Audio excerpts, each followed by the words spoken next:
Hour 2 is always more fun on Implicit Bias. I'm your host, Kevon Bordelon. We've got a great crew here in the Mr. Lester's top secret podcast lair, located somewhere in downtown Lafayette. Sitting in the chair, much like mine, across the table from me, he is the rustic renegade, Caleb Morse. At the bar, we have Chris Castro and Danny Izo, also members of the crew, and that's crew with a K. And the man who missed it all, the man who had an invite and gave it up. And what I love is I've already heard that he's hurt, if you know what I mean. Because winner implicit dinner at Mr. Lester Steakhouse was just a few days ago as time of this recording. It's a week, if you're listening on terrestrial radio, since the crew, a bunch of listeners, all gathered at Mr. Lester's and ate and drank and had a fantastic holiday time with great food. Caleb, I know I heard you say the corn dog, and I heard, Danny, you said the corn dog as well, correct? A shrimp corn dog? Yeah. Are you kidding me? The shrimp corn dog, eventually the microphone will come on. Hold on. Yeah, well, Tug will do his job eventually. There we go. You see, not only can he show up there, but he can't show up here. Ring the bell. Ring the bell. That's a good one. The shrimp corn dog was amazing. I like the sliders as well. What man? The beef and foie gras slider was off the charts. Pork belly. The pork belly. Yes. Soft pork belly over a risotto. I think it was risotto and something else. It was a risotto pastelaia was what it was. Not a risotto pastelaia. I'm sorry. It was an orzo pastelaia. Orzo. It was That's close. orzo. Risotto, No. Orzo's pasta. Risotto's rice. Yeah, it's a grain. Yeah, it's a grain. Okay. I know that. That's horrible. It's okay. No, it's not okay. Yeah, it's okay. These are things I don't know.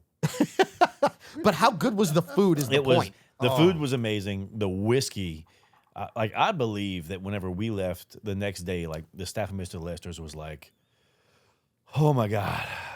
We drank a lot of whiskey. The bottles we went through was astounding. And the bottles that they have are absolutely fantastic. Danny, what was your experience? Because you were there. Was I? This is like that whole Tommy Boy thing. It's like, I lost my virginity to your daughter. So-and-so, you were there. Right, no. Danny, you were there. It's kind of like Woodstock. Yeah. If you remember being there, you weren't. But you seem to have a fantastic time. We did have a great time. We had a wonderful time. And yes, who'd have thought a shrimp corn dog? I know, it was so good. I mean, So good. I'd have never, and it was delicious. And the slider, there were so many things on that menu that were just wonderful. The deep fried rib. Yes. Ooh, yeah, Over was the it blue buffalo cheese rib or mashed something called it? potatoes. The blue cheese mashed potatoes. I hate blue cheese. I despise blue cheese, but you know what? My wife. And those potatoes were Yep. great. When I ate it, my wife was like, "That's blue cheese, sweetheart." She got all like snappy. Your wife and my wife. How did she get? Together. How did she get? Because we got to make sure we see that on camera. Snappy. Yeah. And I was like, "Oh my God, it's so good." Yeah. And just we went through so much bourbon. I think one of the last bottles or last glasses I had. Oh, what was it? Noah's Mill. Noah's Mill. Whenever that's like, that's what I'm gonna finish the night with is Noah's Mill. That tells you the kind of stuff that we drank. Oh, look, you can see some of them on the bar that are actually available at Mr. Lester's. Yeah. The Senator was there. They had some of the red A lot lines of the red there. line was Yeah, there. a lot of the red line was Angel's there. Envy, And the they red had line's Johnny Drum. fantastic. The Johnny Drum is great. So you know what the Yes, best it is. I say, and you know what the worst part about all this was? But it's kind of fun right now, is that Chris Castro had an invite and didn't make it. Yeah, You missed it. terrible. I mean, bruh, are you kidding me? I know. I regret it, and Hey. and sitting here right now really is just making me much for shame. more upset. Have we rubbed it in enough? I don't think Yes, so. yes. I don't know, just because the assorted desserts. All right. I didn't get any of the desserts. Oh, okay. I got up and I was like, "Hey," I told my wife, "I'm like, I got to go work. This is why we do this." And when I came back, everybody was like, "Oh, the banana pudding." I'm like, "Banana pudding." I'm going to go a different route. So first of all, go to our socials. We actually did some shorts from there. Rich was there. Rich was handling everything. Tug couldn't be there. Tug actually said he was going to be there, and then Tug reneged on it. It's like sitting at a bourrée table with somebody What's even who worse- throws out the two and then comes back with the ace afterwards when he's supposed to lead with that ace. I mean, come on. That's what Tug did. But it's all right. We might forgive him. Your wife should give you a hard time about that. Yes, because she she should. missed out. Because on it was a Saturday when your wife could make it yeah. and you didn't go, right? And I know that we are creating a hard time for you. You deserve it. Anyway, the one dessert, especially as we get to the holidays, I'm a sucker for gingerbread. Those gingerbread cookies, if you didn't have them, oh my goodness, were they incredible. Were they the cool ones that were like Mike Tyson, where they're backwards? Yes. Yeah. We can talk about the Tyson fight at the end of this week's episode. sorry. That's a whole nother discussion. But no, look, it was a fantastic time. You've still got a little bit of November to make it happen. Yeah, make your reservations now. We were talking to Chef Willie about it, and he's like, look, call, get on the list, get Yeah. your reservation. Because it's $10 whiskey month through the end of November. And December, so little curveball, because you know what you order, you never know what you get. December's going to be Heaven Hill month at Mr. Lester's. I've already seen the whiskeys that they're sending our way. So what that looks like is going to be a whole nother thing because they've gotten their hands on some Heaven Hill that is pretty hard to find. It's going to be some unobtainium. Looking forward to it. We'll go into that in a minute. Speaking of unobtainium and hard to actually get in and get your reservation, right? If you are not on the train that this country elected on November 6th, you're probably, your spot on that bandwagon is probably full. Just letting you know. But CNN, and again, please don't believe me, go look this up. CNN is actually advocating, as well as some Democratic lawmakers on the floor of Congress are advocating a shadow government. I didn't stutter. I didn't misspeak. A shadow government. To the crew, what are your thoughts? This was so like infuriating. And look, I saw it probably a day or two before you sent it to me. And I was trying to digest it. And I'm like, this is BS. And I was getting wild up. And then you sent it to me. I'm like, it's back. It's back. Because they said we want our own AG. We want this. And they're not elected officials now. But their whole job is to come out and just disagree publicly. We elected, when I say we collectively, the United States elected all of this other stuff. Can I say something real quick? Just so they know, get ready with the bell. I'm going to quote Barack Hussein Obama. Elections have consequences. Yes. Yes, they do. Thank and you, we Hank. elected across the board a change, right? Across the board a change. But yet these people, and look, they fussed, they said all this other stuff. And last time, whenever Biden won, what did we do the next day? We put our boots on, we went to work. The same thing we do every day. And we'd have done the same thing if something else happened. We'd be pissed. But we put our boots on, we go to work because we have to provide, right? That's a man's struggle, a man's burden. But they want to sit there and say, you know what, I'm so unhappy with it. I'm not going to work. I'm not going to do this. We're going to create our own false government, our own false officials just to disagree. Bullshitty da. We might have to edit that one.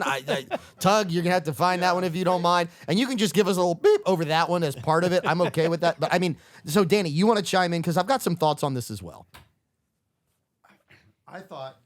My first thought was, what on earth would happen if the Republicans did this 4 years ago? Ooh, And that's a good said, thought. It's a good wonder.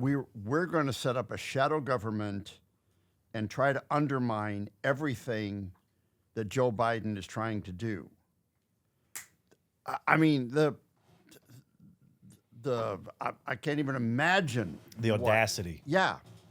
So You know, they'd have probably impeached every Republican in Congress. I want to put a thought out there just as a rabbit hole for people to discuss amongst themselves. I'm of the opinion that there might have been a shadow government from the other side during Joe Biden's tenure, but I think they actually told Joe Biden, you have to accomplish everything that you said you wanted to do, and they made sure that he did it, and it actually created the change. That's a whole nother discussion, whole nother rabbit hole. Other people can go down that. Research amongst yourselves. All right, back to this one about the shadow government being proposed already publicly. Chris? I think that this whole issue, and I might be beaten in this room, but shadow government is code word for simple opposition. And so you have an attorney general, or you have a cabinet appointment of commerce or transportation or whatever all the appointments are going to be, and the Democratic response is, well, we will have a quote unquote shadow government who is going to match each and every one of these cabinet appointments or whatever the appointments may be, and we're going to oppose it and state our position as it relates to whatever the issue may be. That to me is simply just opposition. Shadow government is a term I think that's probably utilized by the media to draw an attention to, oh, this is just cash grab, quote unquote, as far as advertising and television and or media, just to bring in, a term which just represents something that is just simple opposition to the other party or the ruling the party that's in power, their positioning. So two things, and look, I don't know that you're wrong here. I don't know that I completely disagree, but there are two things that concern me with regards to where we've gone. Number one, the term shadow government was actually used by a Democratic lawmaker on the floor. He actually said, we need to create a shadow government. So it's not the media trying to sell headlines. This actually came straight from them. Agreed. Second of all, here's the big one. I think we can probably all agree on one premise, which is they're going to tell you one thing, and then there's a lot of stuff they're going to do that they're not going to tell you about. If they're going to tell you and use the term shadow government as just their opposition, what do we really think they're doing in the background? How far are they going in the background where they don't want to tell you what's happening? Well, and I think that's just straight up opposition. Okay. And it's gonna happen on both sides, whether it be, the party in power versus not. But whichever party's in power and whoever's there, there's the other side that is working equally and oppositely against whatever may be there to push the issues from their perspective. And that's just I think it's a simple, give and take, or it's a 50-50 deal, sadly. But, the terminology of shadow government, little bit of research I did on it goes back to, England. Yeah. And in the UK, there's a quote-unquote shadow government where this is the process. And it's the back and forth, and that's what you're seeing here. So, the more you say it, the more I start to think and understand. Here's the problem that I have with it. And ultimately, it's probably because of the previous experience we have over the last 8 years. And what do I mean by that? What I mean by that is when you essentially have a former president directing, let's just say attorney generals.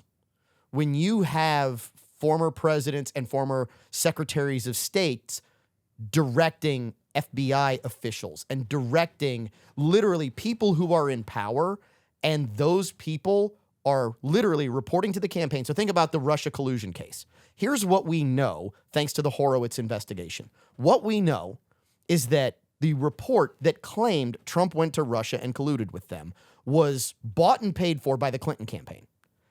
The Clinton campaign gave it to an attorney who hand-walked it to a lunch date with an FBI official and said, this is what you need to prosecute, and basically directed the FBI to actually go implement these things. Is that the type of opposition you're talking about? Because when I think of that, I think of someone taking foreign intelligence and foreign information and trying to supplant the will of the voter. That's not opposition. And using the government to do it, that's not opposition. That is the T word to me. That's treason. Right. Well, and I hear what you're saying, and Yeah. I appreciate it 100%, but I have to. Okay, no, if you think it's going too far, that's fine. No, it's not going too far, but I just think it happens in every administration. And this is whether it happened with Obama or Trump or Clinton or Bush. This sadly is how the sausage is made, and it's ugly. And unfortunately, it trickles down to our implicit biases. Yeah. But it happens at every level in every year, regardless of who's at the helm. And it's unfortunate, but nonetheless, that is kind of the way that our world has us, and we just have to pray and have faith and thanksgiving for some kind of, somebody will have a cooler head somewhere, and that will get the benefit to the populace, you and me. Well, what you hope Ring the for- bell. I agree with you 100%. Yeah, Caleb. What you hope for is, growth doesn't happen when you're comfortable, right? Absolutely. Saying you need two opposing forces for things to change and things to happen. My thing about the shadow government is at this point in time, now we're talking about they're mentioning full-time jobs. So these people, that's going to be their full-time job, right? So they're going to be funding someone whose sole purpose is just to disagree. Well, I think that the individuals they talked about that would match, quote unquote, the cabinet appointments were their senators or their House reps or whatever they are. So their job obviously might include, so to speak, addressing the questions of if an attorney general wants to do something, and so they would have an equal and opposite, force, so to speak. But that person's going to be a senator or a representative. Well, yeah, so and you would hope that they would want to work halfway and everything else too, and meet people halfway when I say halfway. But at the same point, if their whole job is just to be like that's your job is just to be yeah. So and it's one thing to oppose and have different positions because you're supposed to. Correct. Right. If everyone in the room says I agree, you're in the wrong damn room.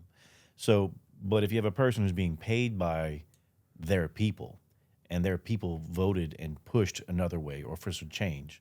At that point, I mean, you're squandering your federal money. You're squandering your state's money. And you know what else we're squandering? We're squandering the first segment, which I just got the finger from Tug. We're going to come back because we can continue this conversation. I know Danny wants to chime in. This is a fantastic conversation. I love where we're headed because we've got implicit biases that are actually discerning something here and walking through it. Don't miss section 2 of hour 2. Don't miss all of your implicit bias.